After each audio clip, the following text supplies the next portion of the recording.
Dental crown म्हणजे दातावर बसवलेली cap जर निघाली तर काय करायचं?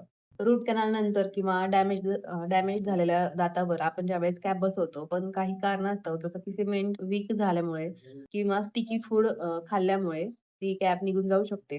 ज्यावेळेस कॅप निघून जाते त्यावेळेस काही चुका करायच्या नसतात. जसं की ती कॅप फेकून द्यायची नाही. बऱ्याचदा तीच कॅप पुन्हा आपण बसवू शकतो.